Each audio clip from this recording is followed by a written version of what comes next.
Good morning.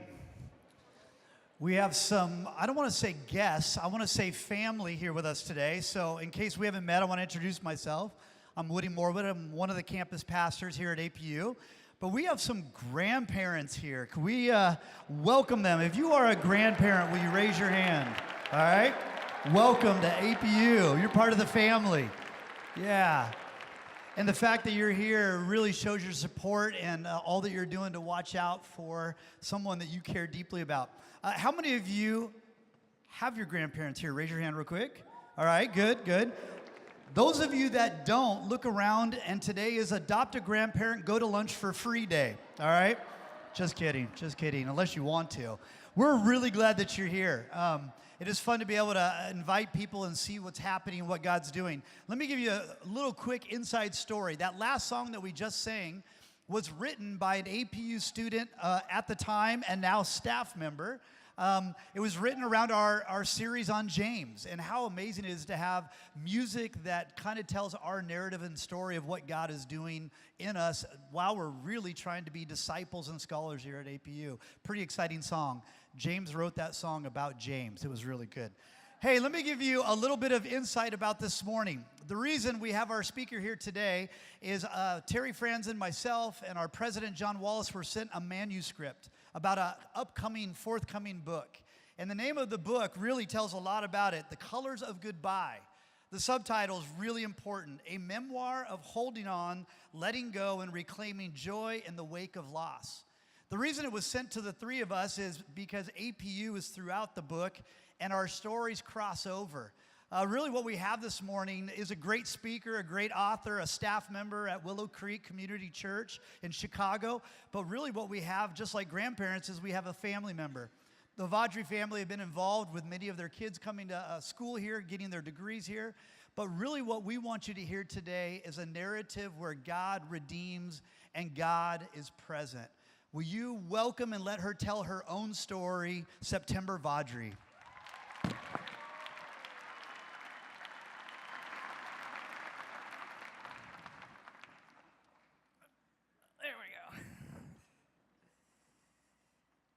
Thank you so much, Woody. Well, it is so good to be here with you. We are such an APU family. Woody talks about APU being a family. I actually want to show you a picture of our APU family. So this is my family. That's my husband, Scott, in the white sweater there. And these are our 5 kids and our amazing daughter-in-law. And amongst those 6 young people, we have 6 bachelors from APU, 3 masters from APU, and a doctorate from APU. So this is my version of an APU family. All right, so tradition in our family goes like this. When anybody graduates, everybody gets to try on the robe. This is my youngest daughter, September. And, oops, let's slide, please. There we go. That's her there kissing my daughter-in-law, Andrea, who you may know as Professor Andrea Vaudrey. She teaches Christian life and ministry here at APU. And this next picture might also look familiar to you guys. This is the cross at Trinity. Oops, we'll get there in just a second. My daughter, Kate. I want to share a piece of our story as it relates to Katie. And Katie is our middle child. She was from the class of 2011 at APU.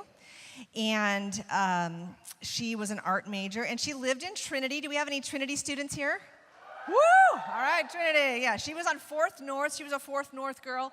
And this is a scene that you guys probably can recognize. Many of you guys have been up to that cross. And this next picture is of Katie with a good friend of hers, Marissa. And they're cutting some mats in the mat department. Marissa is actually here today, too, and you may have had her as a professor here at APU. And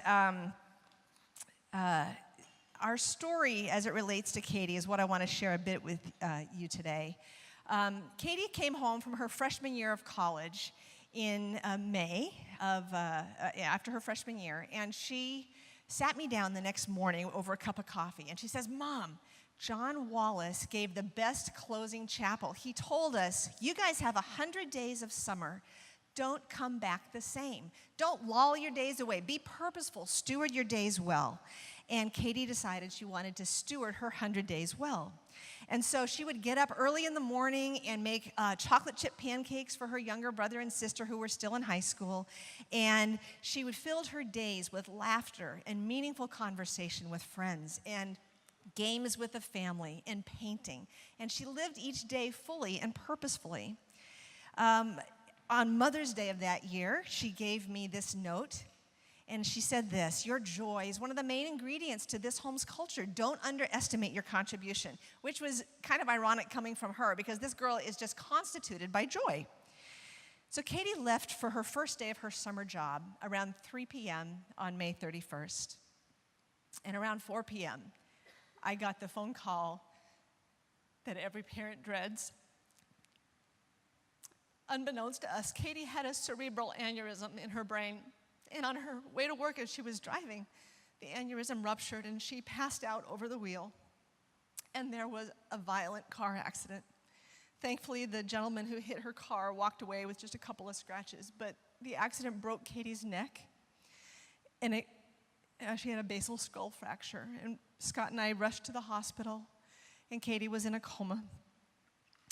And we got Sam in September to the hospital. We called California, where Matt and Andrea and Bethany, our older 3 kids, lived. Bethany was working a shift at Starbucks over by the school. And we got them on a red eye. But 6 hours later, Katie was pronounced brain dead. She was an organ donor. And that began about a 24-hour vigil of us saying goodbye to her. And on the next day, as she was wheeled into the OR, she gave the final gifts of her life. And we went home to begin our new Katie-less normal, where her bathroom mirror, where she had written 100 days, don't go back the same, and had been counting down day by day, read 77 days. We have awesome friends and family. Our church came around us. They had a beautiful memorial for us. APU held a memorial here that fall in Upper Turner. But there was just no avoiding the eviscerating pain of that kind of a loss. But our family is not alone. Everyone experiences pain. Many of you in this room, in a room this size, have experienced the death of a loved one. Perhaps it was a grandparent. Perhaps your grandparent is not here because you've been through that kind of pain. Perhaps you've lost a parent or a sibling or a friend. There are other kinds of death as well. There's the death of a relationship that you thought might go to the finish line and be part of your future. There's the death of a dream, the program you didn't get into, the grad school that rejected you. Again, in a room this size, there are many of you who have experienced the death of innocence as a child in a way that no child should ever have to experience. All of us at some point will find ourselves here in a pit of pain.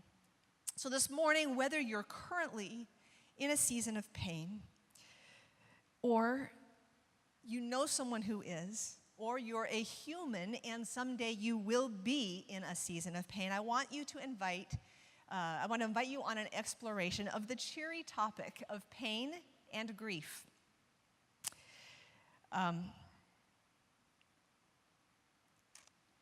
So in those early days after Katie passed away, I wondered, is my joy gone for good? I mean, how ironic would it be that the very girl who had just encouraged me on my natural joyfulness, that her death would have robbed me of that joy? Is it gone for good? Will I ever be a joyful person again? Is my life ruined?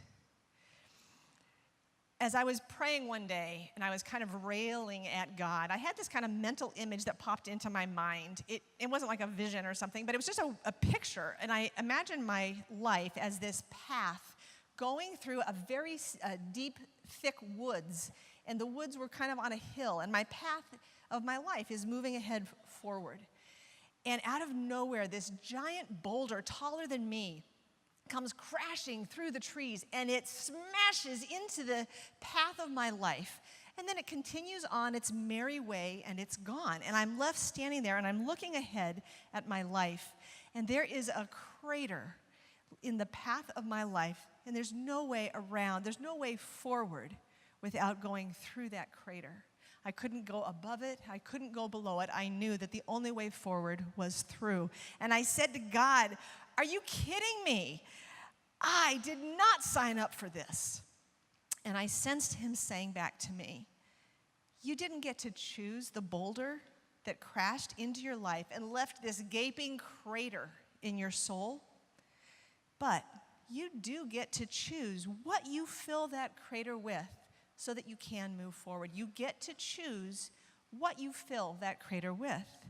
Around that time, I read a quote from Wayne Cordero, who is a pastor of New Hope Church over in Hawaii, and he says this: suffering will change you, but not always for the better. You have to choose that. Standing there that day, I knew I could fill that crater with self-pity and bitterness and defeat and anger and helplessness. But could I fill it instead with an open-handedness toward God, toward a willingness to grow, with greater empathy? Could I fill it with hope or gratitude? Could there be a day when I could put joy in that crater? I desperately wanted to fill that crater with good things, but how? I sensed I would need to plow forward, and I leaned into my pain. Slowly, on some of the darkest days, I noticed that good things would also happen. A card would show up, or a friend would ask me to tell about my daughter. And I noticed that it was a pattern, and I sensed that these good things were small and large gifts from God. I began to recognize them as his thumbprints in my story. I want to share a couple of those with you quickly. One of them happened on our first Memorial Day without Katie. The doorbell rang, we were all home, and I opened the door, and it was a police officer, and he was very sorrowfully serving us lawsuit papers from the gentleman who had hit Katie's car. We had replaced his new Mercedes. We had given him tens of thousands of dollars for his emotional distress, but he wanted more money, and we were being sued. And we opened the papers, and our jaw was hanging. We were so deeply hurt. And the doorbell rang again, and I opened it thinking it would be the cop. And it was two delivery people. And they were standing between them was this towering, beautiful Japanese lilac. We have a picture of it here. And they handed me a card, and it was from Woody and the APU community. And he had felt prompted to send this as a living gift in memory of our daughter. And he said, "You are not forgotten. We are praying for you. We love your children. We love you. You are not alone in this journey." And our family stood there. In one hand, we held lawsuit papers. And in the other hand, we held this card from a community that we knew was walking alongside us. And we recognized that as a significant thumbprint from God. Another kind of a quirky thumbprint, on the day of the 1-year mark, which I had been dreading. I'm a lover of animals. I have been my whole life. I grew up in the country. I love finding weird wild animals. I found a baby raccoon. So we have a picture here of Gloria. And look at the sweatshirt I'm wearing. So instead of waking up on the morning of the 1-year mark of my daughter's death, drowning in sorrow, this is what I was doing on that morning. Show the next slide, please. Aww. So again, it was a quirky way that I knew God was with me in our pain. So my friend Shauna Nyquist says this about seasons of pain. When things fall apart, the broken pieces allow all sorts of things to enter. And one of them is the presence of God. And that was certainly our experience. And I began to notice that God's thumbprints were everywhere in our loss. And while we cannot force good things into our broken places, we can invite them by moving toward our pain rather than away from it and learning to grieve our losses well. What is grieving, though, really? And how do I do it? I had no experience in this. So here's a lie for you. Time will heal all wounds. Okay, that is so not true. Time, in and of itself, does not heal all wounds. Some of us have experienced wounds that will leave scars that last us a lifetime, I'm sad to say. But time plus intention can bring healing and growth and life. Healthy grieving takes intentionality, and we must be purposeful. To fill your crater, if you will, with good things, you must begin by grieving well. And I want to walk you through 4 things that have been significantly helpful to me. The first one is to name your loss. in order to really begin to understand your loss, you have to congeal it into some words. And how do we do that? Well, one way to do it is to think through the layers of your loss. When Katie passed away, certainly I lost a daughter. My children lost a sibling. I also lost a future son-in-law. I lost the 6 grandchildren that she told me she wanted to have. So each of you may have lost a parent. You've also lost the person that would be cheering at your graduation. That's another layer of your loss. You've lost a grandparent, and you've lost the ability for your grandparent to be present for your own children someday. Perhaps you've lost a friendship, and in addition, you've lost the person you thought would be standing beside you at your wedding, or be the godparent to your child. Perhaps you've been through a breakup, and not only did you lose your boyfriend or your girlfriend, but you lost the family that you had come to love, which was their family. Or you've lost their circle of friends that you were close with. Perhaps you've lost a dream, and the grad school you wanted to go to, that's one loss, but you also don't get to be part of the cohort that you were going to join. So there are layers to our loss. So name your loss and put words to it. One way you can do that is through journaling. You don't need to be a writer to be a journaler. Journals are just a place to barf all your words onto one piece of paper or a Word document and begin to process what exactly is going on in your inner world. Another thing is just to grab coffee with someone who is a good listener. Sometimes in our loss, just being able to talk out, for those of us like myself who are a verbal processor, being able to put my loss into words is a hugely healing thing. And the third thing would be, of course, to pray and bring your messy, ugly, rage-filled, resentful, whiny prayers to God. He is big enough to handle it, and having that kind of an open relationship keeps you open-handed to Him. The second thing would be to feel all the feels, okay? And please don't tell me I'm not a feeler. If you are a human, God has given you emotions, and you need to find a way to feel your emotions in a way that fits you well. Please do not anesthetize until we are willing to feel the full impact of our pain. We have no hope of feeling less pain or greater joy. So again, until we're willing to feel the full impact of our pain, we have no hope of feeling less pain or greater joy. In order to feel all the feels, it's going to mean creating some stillness.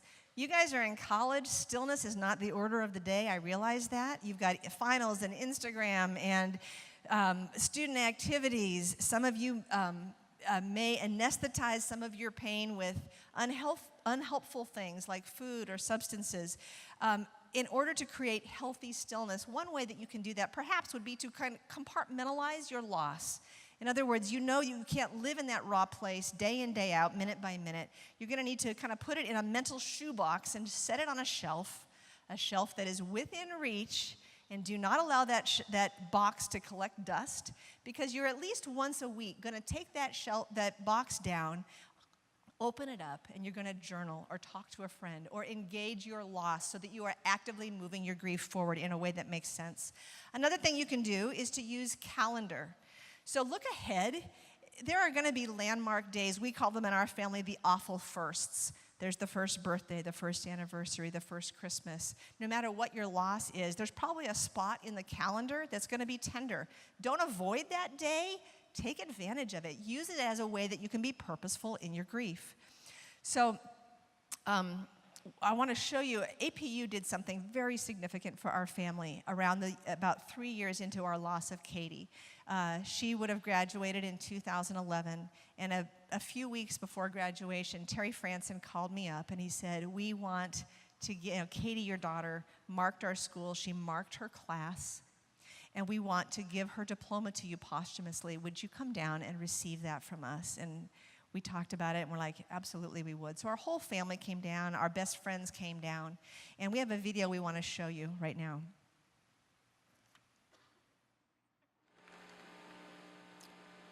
Could I invite Scott and September Vaudrey to the platform, please?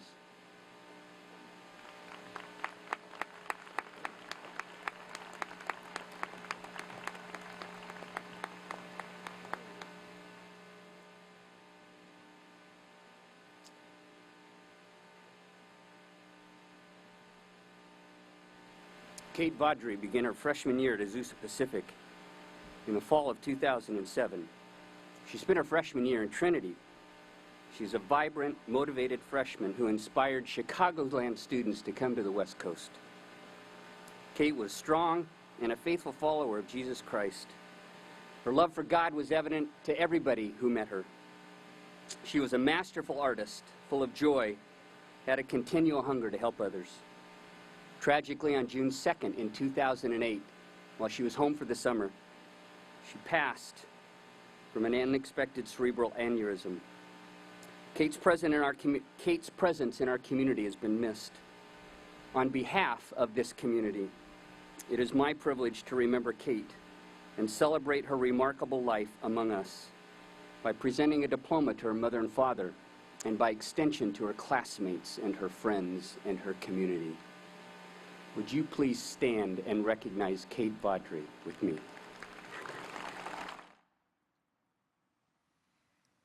We will forever be grateful for this school because of how they embraced us in our season of loss. That day was a stake in the ground for us, marking Katie's life and her death. It was a day of healing for us, and I would strongly encourage you to use your own calendars to look ahead and find space where you can be proactive in grieving whatever losses you are navigating. One more thing is to look at how you can use place. What I mean by that is to find a place that is meaningful for you. It might be a place in nature, or a favorite chair in your home, or a favorite room in your house or in your dorm, or a favorite coffee shop, and use that place to give your feelings free rein to navigate your loss. This is a picture of the crash site, actually, where Katie's accident was. A couple of her friends had put crosses there the day that she died, and I would go there and plant flowers. It looks like God provided some dandelions for us there. But that place was significant for me, and it helped me navigate those days.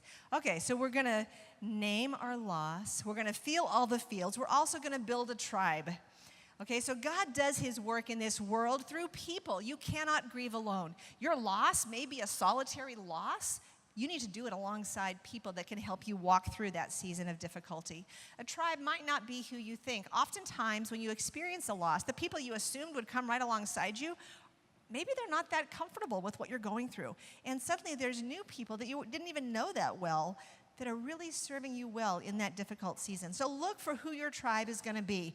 At APU, you guys have some built-in tribe members that are amazing. It's one of the things my husband and I love the most about this school. You have an RA, you have an RD, you have an alpha leader, you have professors and TAs, you have Woody and the whole campus pastor's office. You have the APU Counseling Center, where I think you can get like 10 free counseling sessions just to have someone with a little bit of wisdom and training and experience to hear your story and help you navigate it. Please take advantage of the resources that the school makes available. And the last thing, so you're going to build a tribe and then look for God's thumbprints. Where has he shown up in your story? It may not be a baby raccoon for you. I don't know. But I know this. It might be a friend who's reaching out, or a reminder in nature, a sunset, or something that just resonates with you. It may be a scripture verse that shows up at just the right moment. God is breaking into your story.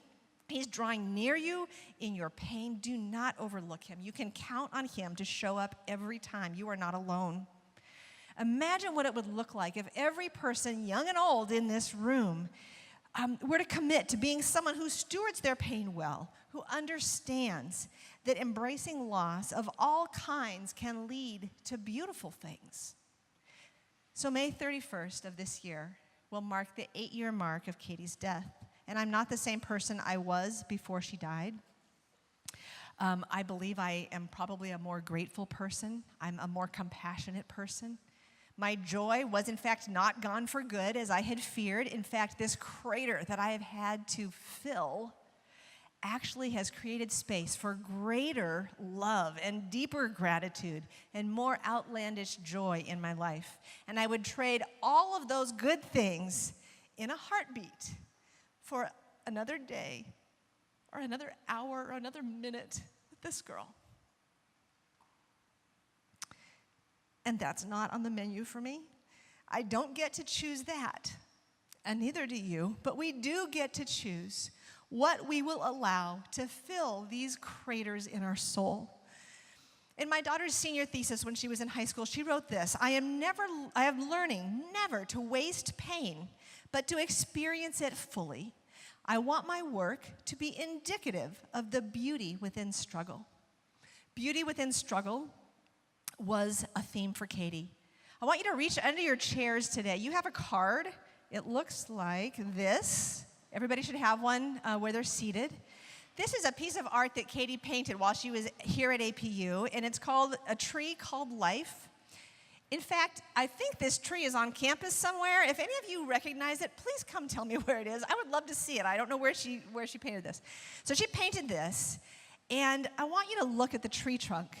Look how gnarled it is. It's got branches that have been lopped off. Has life ever left you feeling like the trunk of this tree? I know that's how I have felt at different seasons in my life, but look at the growth and the beauty that is bursting forth despite this trunk. This, my friends, is the life to the full that Jesus invites us to experience. I want my life to be indicative of the beauty within struggle, and I bet you want that too. APU is here to help you navigate whatever rivers of difficulty you have experienced. On the back of this card, Woody has provided APU resources. Please take a courageous step. Please reach out to one of these people if you have recently or in your past experienced a season of loss or pain or difficulty that you have not really processed. APU welcomes the privilege of listening to your story and helping you walk through that. Or if you'd even like to talk to me today or to Woody or the campus pastors or some of the therapists, we're actually going to be hanging out in the VIP room after this service. You can join us up there. If you would like to read more of my family's journey, I was able to secure a free download of the first 13 chapters of the book that Woody mentioned.